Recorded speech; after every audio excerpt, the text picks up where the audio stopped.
বার্নস্টক কি আমাদের জন্য কি ভালো একজন কোচ হতে পারতো কিনা? প্রেজেন্ট ফর্মও কিন্তু একটা বিবেচনার বিষয়, যেটা আমরা অনেকেই করি না, যে আমরা দেখি 10 বছর 15 বছর আগে একটা রেজাল্ট করছে, বাট এরপর কি? আমি ক্রিস কোলম্যানকে ফেভার করতাম হয়তো, কিন্তু আমার যখন বার্নস্টক আর হচ্ছে রজারিও মিকেলের মতো অপশন আছে, তখন আমি ক্রিস কোলম্যানকে ডেফিনেটলি আমি প্রেফার করতে চাইবো না। সো হ্যালো এভরিওয়ান, আশা করি আপনারা সবাই ভালো আছেন। আহ, আমাদের লাস্ট পডকাস্টেও আমরা বাংলাদেশ ফুটবলের কারেন্ট সিনারিও এবং most probable future man management এবং কে প্রবাবল কোচ হতে পারে তা নিয়ে আমরা ডিসকাশন করেছিলাম। এবং লাস্ট পডকাস্টের মতো আজকে আমাদের গেস্ট সেম, আমাদের our very own Arifin Zisan ভাই। ভাইয়া, welcome back to our podcast. ভাইয়া কেমন আছেন? অনেক ধন্যবাদ ভাইয়া, খুবই ভালো লাগছে আবার এখানে ফিরতে পেরে। আমি ভালো আছি আলহামদুলিল্লাহ। থ্যাংক ইউ সো মাচ ভাইয়া।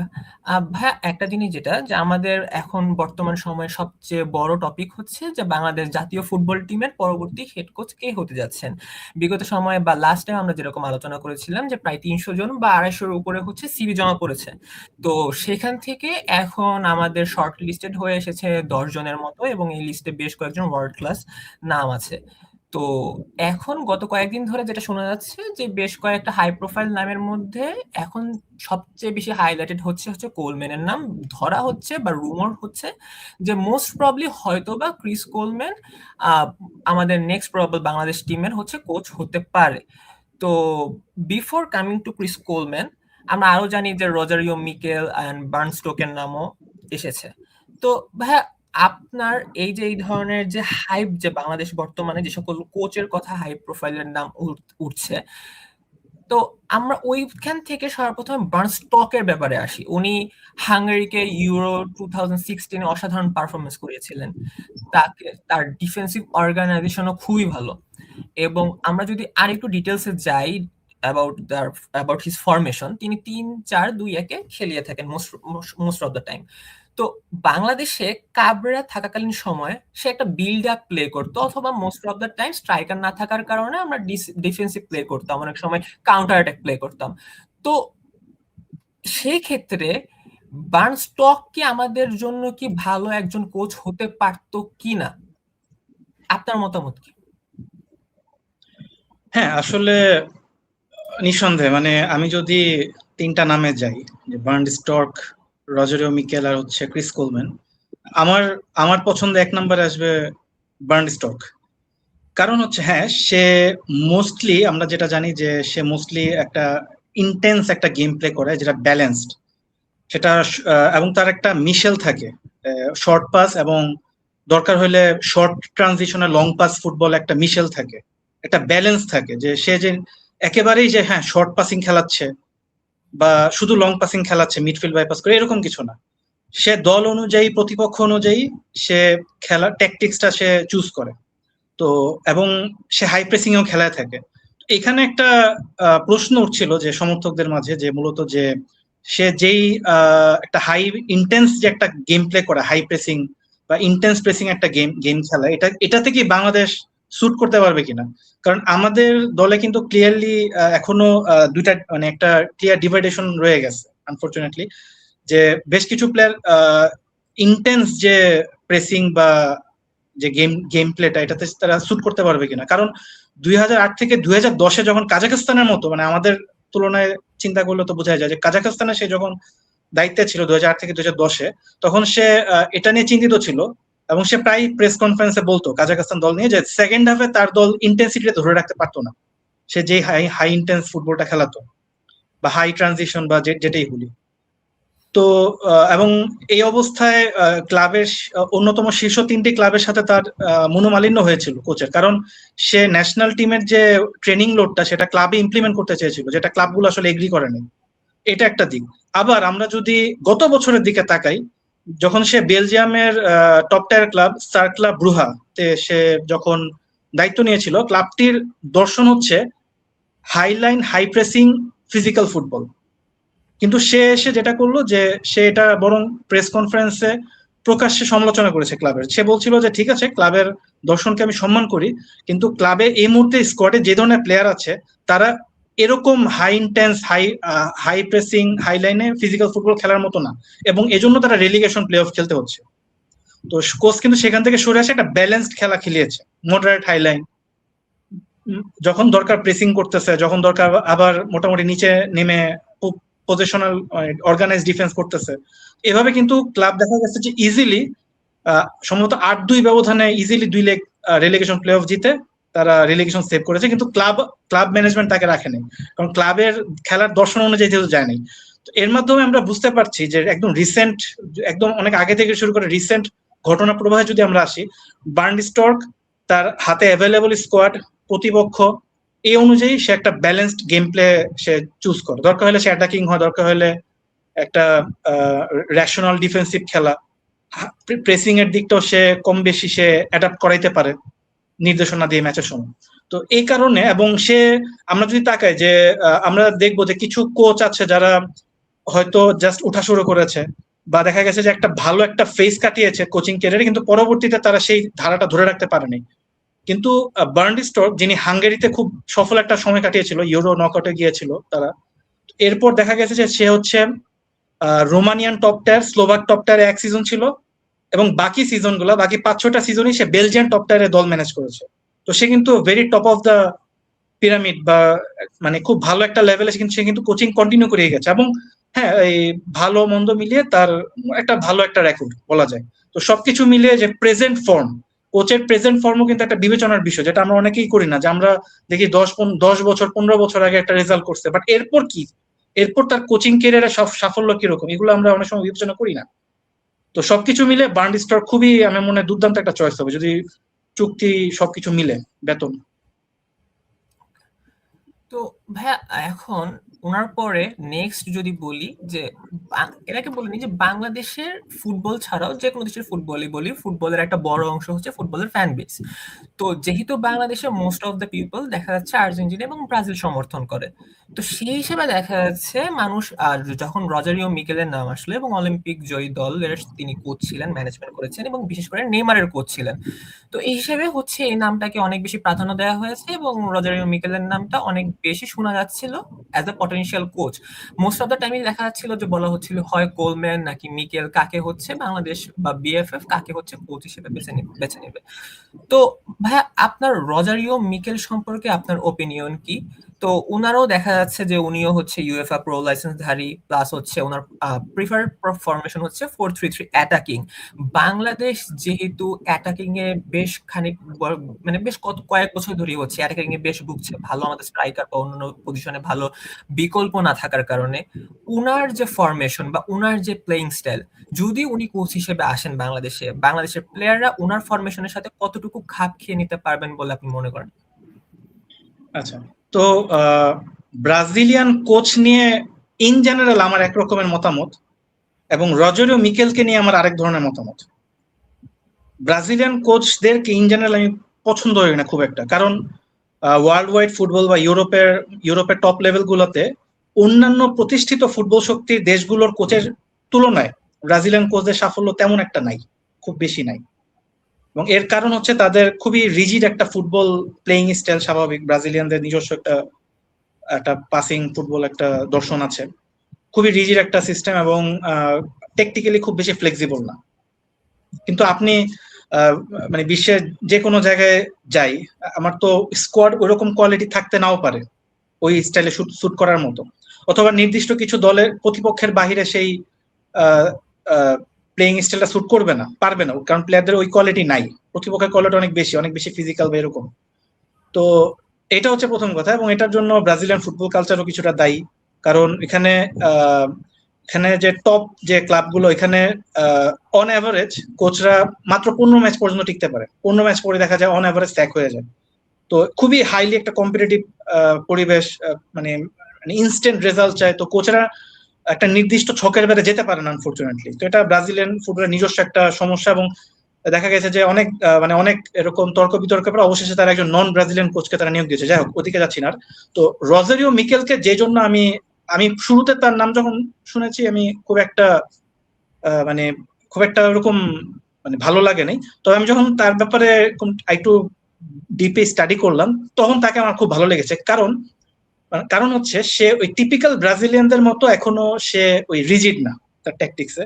এর উদাহরণ কি, যেমন ব্রাজিলিয়ানরা সাধারণত ওই যে 4-2-3-1 এর যে একদম যে অরিজিনাল যে রূপটা তো ব্রাজিলিয়ানদের আবিষ্কার করা, যেখানে দেখা গেছে যে দুটা ডিপ লাইং মিডফিল্ডার থাকে, টিপিক্যাল নাম্বার 6 নাম্বার 8, তো খুব সুন্দর নিচ থেকে একটা ওরকম বিল্ড আপ হয়, এভাবে উঠে ধীরে সুস্থে।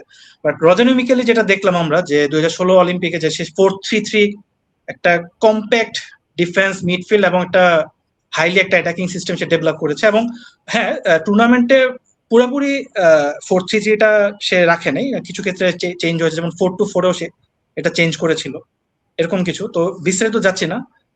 এবং সে যখন অ্যাটলেটিকো মিনেরোতে কোচ ছিল, ব্রাজিলিয়ান টপটার, সেখানে দেখা গেল যে তাকে সমালোচনা করা হয়েছিল যে দলটা ওই টিপিক্যাল ব্রাজিলিয়ান পাসিং ফুটবল খেলতেছে না।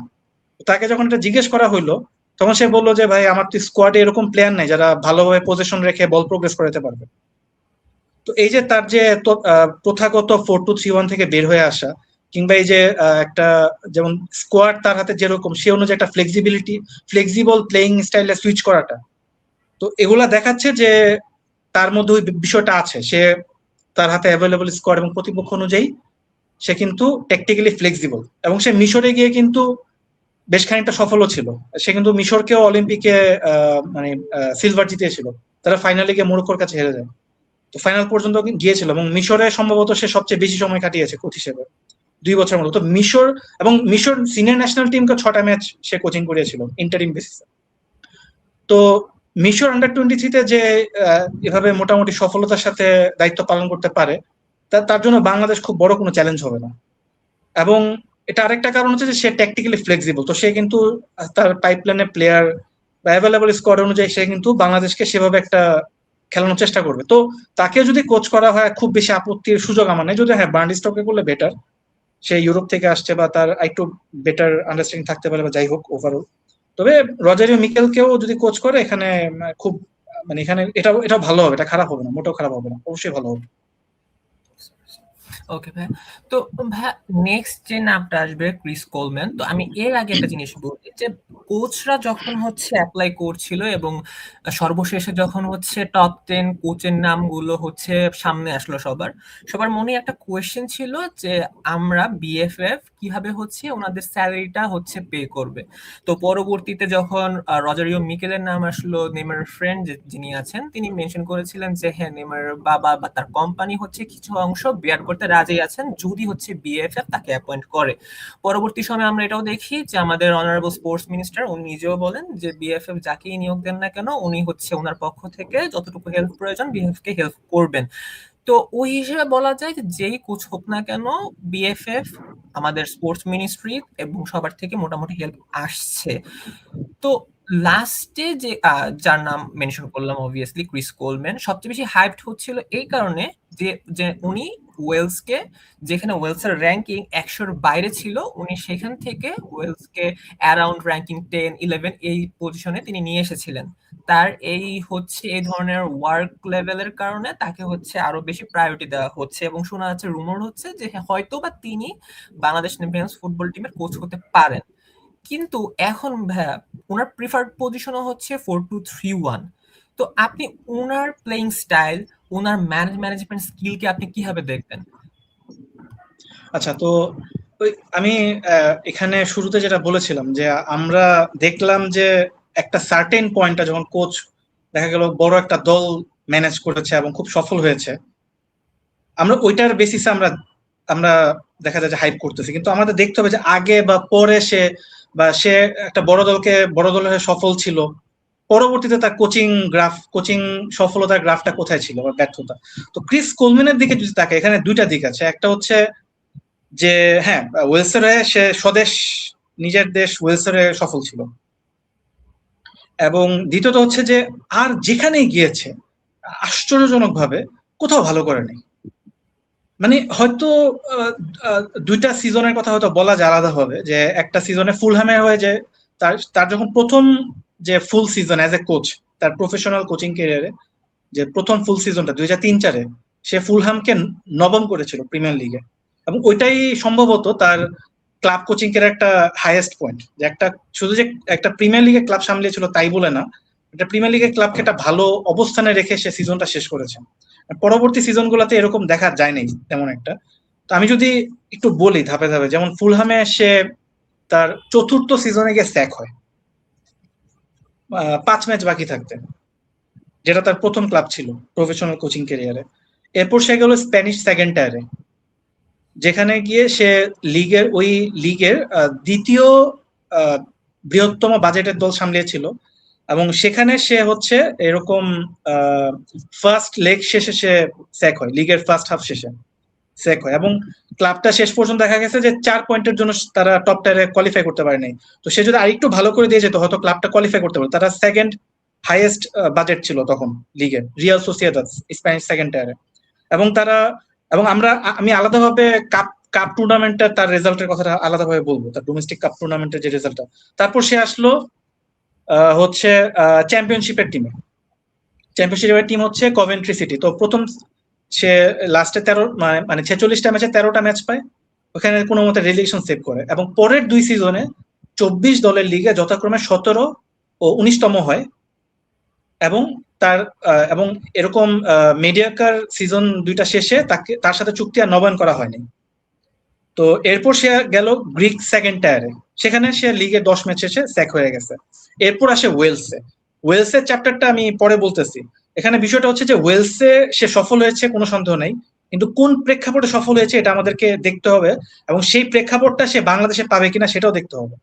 আচ্ছা, তো ওয়েলসেরটা আমি আসতেছি। তো ওয়েলসের পরে সে গেল হচ্ছে একটা মিনিট, হ্যাঁ, সান্ডারল্যান্ডে গেল চ্যাম্পিয়নশিপে, এবং সান্ডারল্যান্ড থার্ড টায়ারে রেলিগেট হয়ে গেছে, তার চুক্তি আর নবায়ন করা হয়নি। এরপর সে গেল চীনে। চীনে একটা টপ টায়ার ক্লাবকে সে সিজনের সেকেন্ড হাফে একটা মিড টেবল ফিনিশিং করাইছে। এবং ওই চাইনিজ ক্লাবের হয়ে সেকেন্ড সিজনে লিগের প্রথম 9 ম্যাচে 5 পয়েন্ট নিয়ে পরে স্যাক হয়। 9 ম্যাচে 5 পয়েন্ট থাকা অবস্থায় স্যাক হয়। এরপর সে গেল গ্রিক টপ টায়ারে, এবং প্রথম 2 সিজন রেলিগেশন ফাইট দিয়ে সেভ করেছে। থার্ড সিজনে যখন সে 7 ম্যাচে 3 পয়েন্ট, তার দল তাকে স্যাক করা হয়। এরপর সে গেল সাইপ্রিয়ট টপ টায়ারে, সেখানে তাকে লিগের 11 ম্যাচ পর স্যাক করা হয়। এরপর সে গেল বেলজিয়ামের টপ টায়ারে, সেখানে সম্ভবত 30 ম্যাচের লিগ, তাকে 24 ম্যাচ পর স্যাক করা হয়, মানে 6 ম্যাচ বাকি থাকে, কারণ টিম ছিল রেলিগেশন জোনে। এরপর এখান থেকে সে গেল এই গ্রিক টপ টায়ারে, একদম মোস্ট রিসেন্ট তার যে ক্লাব গ্রিক টপ টায়ারে গেল। সেখানে সে জানুয়ারিতে স্যাক হয়েছে, কারণ তার ক্লাব 10 ম্যাচ শেষে 11 পয়েন্টে ছিল। তো একটা কোচ, সে হচ্ছে তার কোচিং ক্যারিয়ারে, তার ক্লাব কোচিং ক্যারিয়ারে 12টা সিজন সে রেলিগেশন ফাইটে ছিল, এবং সে স্যাক হয়েছে 6 বার। কারণ ওই 6 বার হচ্ছে তার ক্লাব রেলিগেশন জোনে অথবা রেলিগেশন জোনের কাছাকাছি ছিল, এজন্য তাকে 6 বার স্যাক করা হয়েছে। তো তো এমত অবস্থায় তার, এখন আমি যদি তার ওয়েলস ন্যাশনাল টিমে তার সফল হওয়ার কারণটা বলি, যে এখানে ওয়েলসের যে ন্যাশনাল টিমের যে সোনালী প্রজন্মটা এসেছিল, গ্যারেথ বেল এবং স্পেশালি অ্যারন রামজে সহ যে ওয়েলসের যে সোনালী টিমটা, এটা গড়ে তুলেছিল 3জন কোচ এক যুগের ওপর ধরে: মার্ক হিউজ, জন টোশাক এবং গ্যারি স্পিড। তো অনেকে বলে যে হ্যাঁ, তাদেরকে 100+ ফিফা র্যাঙ্কিং থেকে 11তে আনা হয়। না, এটা সত্যি না। এটা হচ্ছে যে গ্যারি স্পিডের সময়ই, জাস্ট কোলম্যানের আগের যে কোচটা ছিল ওয়েলসে, গ্যারি স্পিডের সময় অলরেডি ওয়েলস 39 এসে পড়েছিল। তো ওই 3জন কোচের এক যুগের সময় ধরে গড়ে তোলা ওয়েলস টিমটা অলরেডি 39 এসে পড়েছিল। এবং গ্যারি স্পিডের অকাল মৃত্যুতে ও কোলম্যান কিন্তু দায়িত্বটা পায়, না হলে সে ওয়েলসের দায়িত্ব পেত না। সম্ভবত সড়ক দুর্ঘটনায় মারা যায় দুর্ভাগ্যবশত গ্যারি স্পিড। তো সে কিন্তু ওই সোনালী প্রজন্মটা টেক ওভার করে। তো টেক ওভার করে সে কিভাবে সফল হলো? সে মোস্টলি 3-4-2-1 ফরমেশনটা অ্যাপ্লাই করার চেষ্টা করেছে মোস্টলি ওয়েলসের হয়ে, যেখানে সে যেটা করেছে যে মিডফিল্ড ওভারলোড করেছে, টোটালি ডিফেন্সিভ ছিল। এবং এটা নিয়ে সমালোচনা হয়। আপনারা যদি রেডিটে সার্চ দেন, রেডিটে গিয়ে যদি ক্রিস কোলম্যানের নামে সার্চ দেন, তার নামে আলোচনার অভাব নাই। এবং ওভারওয়েলমিংলি 95% বা তারও বেশি মানুষ তার নামে সমালোচনা করেছে। মানে এখানে মানে আপনার মানে অন্যভাবে বলার সুযোগই নাই যে সে অন্য জায়গায় কি সফল ছিল বা আন্ডার ডিফারেন্ট সার্কামস্টেন্স ছিল বা যাই হোক। তো সে যেটা করলো যে হ্যাঁ, টোটালি ডিফেন্সিভ ট্যাকটিক্স এবং ডাবল নাম্বার 10 খেলিয়েছে গ্যারেথ বেল আর হচ্ছে অ্যারন রামজে, ডাবল নাম্বার 10। এবং যে সেন্টার ফরওয়ার্ড ছিল, লোন ফরওয়ার্ড ছিল, তার মূল কাজ ছিল যে ট্যাকটিক্যালি মানে মুভমেন্ট করে হচ্ছে স্পেস করে দেওয়া গ্যারেথ বেল আর হচ্ছে রামসেকে। হ্যাঁ, তো সে কিন্তু টোটাল টিমের যে আহ, এটা কিন্তু শুধু বেল আর রামসেই না, টোটাল টিমটাই কম বেশি ভালো ছিল। এবং সে যে টোটাল টিমের কিন্তু সে স্ট্রেংথ কিন্তু সে ইউজ করে নাই, এবং এটা নিয়ে কিন্তু সে সমালোচিত ছিল যে হাতে সে টোটালি ডিফেন্সিভ, এটা ইউরোপিয়ানরা তারা পছন্দ করে নাই টোটালি। তারা বলছে যে হ্যাঁ আমাদের একটু একটু মানে আমাদের হয়তো একটু মানে সেভাবে আমরা পূর্ণ শক্তিতে আমরা পারফর্ম করানো সম্ভব হয় নাই, কারণ কোচ সেভাবে করে নাই। সে জাস্ট দুইটা প্লেয়ারের উপর ভর করেছিল যারা একদম প্রাইম টাইমে ছিল ওই সময়, বেল আর রামসে। তো এরকম একটা ম্যাচ গিয়েছে যেমন বেলজিয়ামের সাথে, হ্যাঁ সেও টেকনিক্যালি কিছুটা ফ্লেক্সিবল, যেমন বেলজিয়ামের সাথে যে ইউরো যে বাছাইয়ে বেলজিয়ামের সাথে অ্যাওয়ে ম্যাচে সে 4-2-3-1 খেলিয়েছিল। এবং এখানে একটা মজার বিষয় যে ওই ম্যাচে বেল ছিল লোন ফরওয়ার্ড। কারণ কি? কারণ হচ্ছে এই বেলজিয়ামের যে লেফট ব্যাক ভার্তগান নামের, ভার্তগান লেফট ব্যাক, মানে সে হচ্ছে খুব ভালো একজন ওভারল্যাপিং লেফট ব্যাক, এবং বেলজিয়ামের একটা অন্যতম থ্রেট ছিল লেফট সাইডে অ্যাটাকের ক্ষেত্রে, কারণ সে আর হচ্ছে আহ, এই ইয়া যে ছিল বেলজিয়ামের যে লেফট উইঙ্গারটা, সরি নামটা হঠাৎ মাথায় আসতেছে না, দুর্দান্ত যে লেফট উইঙ্গারটা, তো তাদের মধ্যে খুব ডেডলি একটা কম্বিনেশন ছিল। তো সে যেটা করলো যে বেলকে লোন ফরওয়ার্ড খেলানোতে ওই লেফট ব্যাক আর সে আর তেমন মুভ করে নাই, ওভারল্যাপ করে নাই। ওভারল্যাপ না করার ফলে যেটা হয়েছে যে হ্যাঁ ম্যাচটা ওই আলটিমেটলি ম্যারম্যারের ড্র, যেটা এক্সপেক্ট করছে ম্যারম্যারের ড্র হয়েছে। তো এটা হ্যাঁ ওয়েলসের পারপাস সার্ভ করছে, এবং বেল দেখা গেছে পুরো ম্যাচে মাত্র 18 বার বলে টাচ করতে পারছিল। তো সে ডিফেন্সিভ খেলাইছে। আহ, বেল বেল মোস্টলি একটা ওয়েটিং গেম খেলছে উপরে, তো ডিফেন্সিভ এটা তার সে ক্লিক করে গেছে, ফাইন। তারপর হচ্ছে হোম ম্যাচে আবার বেলজিয়ামের সাথে সে 3-4-2-1 গেছে, কারণ ম্যাচটা জেতা দরকার ছিল। এবং যেটা দেখা গেল যে ম্যাচের 20 মিনিট পরই রামসে কমপ্লেন করা শুরু করছে, কারণ ডিফেন্স আর মিডফিল্ড অনেক নিচে ছিল, যার ফলে রামসেকে আরো বেশি অনেক বেশি লোড নিতে হচ্ছিল স্পেস কভার করার জন্য বা ডিফেন্সিভলি। তো সে যখন এই কমপ্লেনটা করলো তখন কোচ যেটা করলো যে হ্যাঁ সে একটা মডারেট লাইন এনে দিল, ডিফেন্স আর মিডফিল্ডকে আরেকটু উপরে তুললো। তো মানে ব্যাপারটা সলভ হইলো। বাট মোস্টলি আমরা যেটা দেখলাম যে খুবই খুবই আল্ট্রা ডিফেন্সিভ একটা ট্যাকটিক্সে খেলাতো, এবং বেল আর রামসেকে সে আনলিশ করে দিত। এই যে সেট আপটা বেলজিয়াম ওয়েলসে, এই যে সে সেট আপটা ক্রিয়েট করলো এবং যাদের উপর ভর করে ক্রিয়েট করলো, এই সেট আপটা কি বাংলাদেশে থাকবে কিনা? কারণ সে তার কোচিং ক্যারিয়ারে একমাত্র যেখানে সফল হইলো সেখানে সে খুবই ডিফেন্সিভ খেলাইছে এবং দুইটা দুর্দান্ত নাম্বার 10 পাইছিল। কিন্তু আমরা কি এরকম নাম্বার 10, তো এই মুহূর্ত পর্যন্ত এখনো আমাদের ভালো নাম্বার 10 নাই। আপনি যদি চিন্তা করেন, আমাদের মোরসালিন আছে আর হচ্ছে কিউবা মিশেল আছে নাম্বার 10 প্রোফাইল এই মুহূর্তে অ্যাভেলেবল। কিন্তু এখন কিন্তু দুইজন কিন্তু এশিয়ান প্রেক্ষাপটে ওই 20 লেভেল মনে হয় না আনলক করতে পারবে। কিংবা যারা আসতে পারে, হয়তো ইউসুফ আহমেদকে হয়তো খেলানো যায়। আবার কিছু উইঙ্গার আসতেছে আমাদের, যাদেরকে হয়তো কাউকে নাম্বার 10 হিসেবে আনা যায়, হয়তো ফারহান আলী ওয়াহিদ আছে, আরহাম ইসলাম আছে। আরহাম ইসলামকে সম্ভবত নাম্বার 10 করা যাবে না, কারণ সে টাচলাইন উইঙ্গার। ফারহান আলী ওয়াহিদকে হয়তো নাম্বার 10 করা যায়, কারণ সে ভেতরের দিকে অনেক মুভ করে উইং থেকে এসে। তারপর আমাদের নেহান নেহান আছে, নেহানও বেশ মুভ করে। কিন্তু তারা এখনো অনেক ইয়াং, তারা কবে আসে এটা আমরা জানি না এখনো। তারা দ্রুত আসবে, বাট রাতারাতি আসতেছে না। এবং তারা তাদের লেভেলটা কতটুকু নিতে পারবে, তাদের লেভেলটা কি ধরে রাখতে পারবে, তারা কি তাদের লেভেল কি ডাউন হয়ে যাবে নাকি ভালো হবে, আমরা জানি না এখন। হ্যাঁ, তো এই প্রেক্ষাপটে আহ, এই যে এই কি বলে ক্রিস কোলম্যান কি এখানে সফল হতে পারবে কিনা, এটা অনেক বড় একটা প্রশ্ন। এবং তার কোচিং ক্যারিয়ার জুড়ে যারা তার সমালোচনা করে এই একটা বিষয় কনসিস্টেন্টলি তারা সমালোচনা করে গেছে, যে খুবই ডিফেন্সিভ মাইন্ডেড একজন কোচ। তো এই প্রেক্ষাপটে হ্যাঁ এখন আমি ক্রিস কোলম্যানকে ফেভার করতাম হয়তো, কিন্তু আমার যখন বার্নড স্টর্ক আর হচ্ছে রজারিও মিকেলের মতো অপশন আছে, তখন আমি ক্রিস কোলম্যানকে ডেফিনেটলি আমি প্রেফার করতে চাইবো না। কারণ একজন কোচ সে তার নিজের দেশ ব্যতীত কোথাও সে সফল হয় নাই, লিটারেলি। সে ডোমেস্টিক কাপ টুর্নামেন্টেও সে সফল হয় নাই, কখনো কোয়ার্টার ফাইনালে বেড়ে যেতে পারে নাই। এবং প্রায় কেসে সেকেন্ড রাউন্ড থার্ড রাউন্ডে তার দল হেরে গেছে।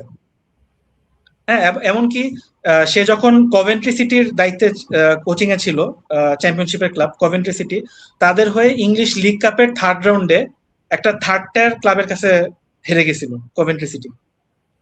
তো তার ডোমেস্টিক লিগ, ডোমেস্টিক কাপ কোথাও সফলতা নেই। হ্যাঁ, অনেকে বলতে পারে যে হ্যাঁ, সে তো ন্যাশনাল টিমে সফল হয়েছে, সে তো ন্যাশনাল টিমে কোচিং করাতে আসতেছে। কিন্তু ভাই একটা কোচ তো মানে কোথাও না কোথাও তো আরেকটু সফল হইতে হবে, তাই না? মানে একদমই কোথাও মানে লিটারেলি কোথাও সে ওই অর্থে সফল না। এখন সে তো খেলোয়াড় না যে হ্যাঁ, একজন খেলোয়াড় সে আহ, ইউরোপ একটা ভালো লিগে খেলে, সে বেঞ্চড হয়ে আছে সারা বছর, কিন্তু বাংলাদেশ দলে আনলে সে তো ভালো করবে। কিন্তু আমি তো খেলোয়াড়ের কথা বলতেছি না, আমি একজন কোচের কথা বলতেছি, যে তার আলট্রা ডিফেন্সিভ দর্শনের জন্য মানে পরিচিত বা সমালোচিত। তো এইসব প্রেক্ষাপটে স্পেশালি যখন বার্ন্ড স্টর্ক আর রজারে মিকেল আছে, আমার মনে হয় না ক্রিস কোলম্যান খুব ভালো একটা অপশন হবে। হ্যাঁ, ফুটবল একটা খুবই ভাস্ট একটা বিষয়, সে ভালো করতেও পারে, কিন্তু আমি এভাবে একটা রিস্ক কেন নিব যেখানে আমার অলরেডি বার্ন্ড স্টক আর যেটা বললাম রজারে মিকেল আছে। এটা হচ্ছে আমার কথা।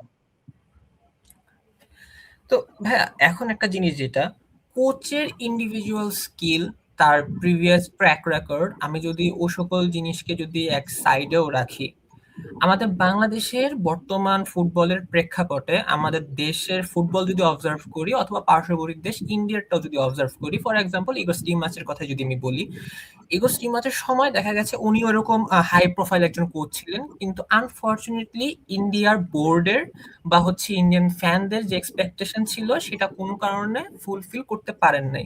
আমি যদি আইএসএলটাকে বাদ দিই, তাহলে ওদের ন্যাশনাল টিমের যে এনভায়রনমেন্ট বা scenario, player management kind of like Bangladesh football টিমের মতোই। সেখানে হচ্ছে প্রপারলি দেখা গেছে 11 সিলেকশন থেকে শুরু করে বেঞ্চ প্লেয়ারদের হচ্ছে সুযোগ দেওয়া, সাবস্টিটিউশন, সব দিক দিয়ে এক ধরনের সমস্যা ছিল। এবং আমরা যদি মুদ্রার অপিট দেখি বাংলাদেশের প্রেক্ষাপটে, পিটার বাটলার ছিলেন খুবই স্ট্রং মাইন্ডেড, উনি এখনো ওনার মনে হচ্ছে যে প্লেয়ার ক্যাপেবল, যাকে মনে হচ্ছে তার একাদশে রাখা উচিত, উনি সেই প্লেয়ারকে রাখবেন, যদি ভালো না হয় তাকে বাদ দিয়ে দিবেন। তো সেই প্রেক্ষাপটে যদি আসি, যত স্কিল বা হচ্ছে প্রিভিয়াস ট্র্যাক রেকর্ডই থাকুক না কেন, স্ট্রং উইল বা স্ট্রং পার্সোনালিটি যদি আমি ওই হিসেবে যদি কনসিডার করি, যে বিএফএফ থেকে প্রেশার বা সারাউন্ডিং থেকে যার কাছ থেকে যে কোনো প্রেশার আসুক না কেন, সে সকল প্রেশার হ্যান্ডেল করে প্রপার ম্যানেজমেন্ট এবং পিওর স্কিলকে সুযোগ করে দেওয়া বা অপরচুনিটি দেওয়া, সেই ক্ষেত্রে আপনার মনে হয় এই যারা কোচের যারা আছেন তাদের মধ্যে থেকে কে বেস্ট সুটেবল হতে পারেন apart from the skills asset? মানে এই তিনজন ছাড়া হাই প্রোফাইল। এটা ভাইয়া তিনজনও হতে পারে, যে কোনো কেউ হতে পারে। মানে আপনার কি মনে হয় যে হাই প্রোফাইলের অবভিয়াসলি ট্র্যাক রেকর্ড খুবই ভালো, কিন্তু ম্যানেজমেন্ট বা আশেপাশের সিনারিও সবকিছু অ্যাভয়েড করে প্রপার 11 সিলেকশন করার ক্যাপাবিলিটি আপনি কাকে দেখতেছেন? আচ্ছা, না এটা যে কোনো একজনের নাম বলে আসলে ঠিক হবে না, কারণ আমি মনে করি যে বার্ন্ড স্টক বলি, রজারিও মিকেল বলি, ইভেন ক্রিস কোলম্যান, তারপর ইগোর স্টিমাচ, পিটার বাটলার, পাঁচজনই ক্যাপেবল। এবং পিটার সার্ট নামের একজন আছে, জার্মান ক্রোয়েশিয়ান কোচ, যে হচ্ছে আফগানিস্তান, মালদ্বীপ আর তাজিকিস্তানকে কোচিং করেছিল সফলতার সাথে। ইভেন পিটার সার্টও, প্রত্যেকেই ক্যাপেবল। আমার মনে হয় না কেউ তাদেরকে প্রভাবিত করতে পারবে। হ্যাঁ, সহকারী কোচ বা ম্যানেজার এসে হয়তো কয়েক মাস, প্রথম কয়েকটা ম্যাচ হয়তো তাদেরকে একটু মিসলিড করতে পারে, এই প্লেয়ার এরকম, ওই প্লেয়ার এরকম, কিন্তু একটা সময়কে তারা ঠিকই নিজেদের বিষয়ে গুছিয়ে নিবে। স্পেশালি স্পেশালি আমি এখানে একদমই রেফারেন্স আছে লিটারালি, সেটা হচ্ছে বার্ন্ড স্টোরকি। তার ব্যাপারে রেফারেন্সই আছে, আমি একদম একটা নিউজ আর্টিকেল আছে, সে হচ্ছে একদম ওকে ডেসক্রাইব করে কোল্ড ম্যান হিসাবে একজন, যে মানে কারো কথা শুনে না, নিজেই নিজের মতো করে স্কোয়াড মানে টিম সিলেকশন সব সে করে, ট্যাকটিক্স সিলেকশন সে করে। তার ব্যাপারে একটা একদম সরাসরি একটা নিউজ আর্টিকেলই আছে, বার্ন স্টোর। তো ওই প্রেক্ষাপটে আমি হয়তো একটা নাম নিলে বার্ন স্টোরকে নিতে পারি আবার। বাট হ্যাঁ, বলতে গেলে 5-6 জন সবাই আসলে কাউকে তারা মানে প্রভাবিত করতে পারবে না, টু বি অনেস্ট। তো এটাই ছিল আজকে ভাইয়া আজকের অনুষ্ঠানের শেষ প্রশ্ন। তো ভাইয়াকে থ্যাংক ইউ আবারও আবারও হচ্ছে আমাদের সাথে যুক্ত হওয়ার জন্য, এবং কিছু হচ্ছে বাংলাদেশের ফুটবল ভবিষ্যৎ এবং হচ্ছে পরবর্তী কোচ কি হবে সেই বিষয়ে ডিসকাশন করার জন্য এবং আমাদেরকে সময় দেওয়ার জন্য। Thank you so much. তো আজকে দর্শক, আজকে আজকে এই পর্যন্তই। হোপফুলি হচ্ছে পরবর্তী পডকাস্টে আমরা আরো কিছু ইনফরমেশন এবং ভবিষ্যতে বাংলাদেশের ফুটবলে ঘটতে থাকা আরো কিছু ইনফরমেশন নিয়ে আমরা উপস্থিত হব। তো till then, goodbye, thank you.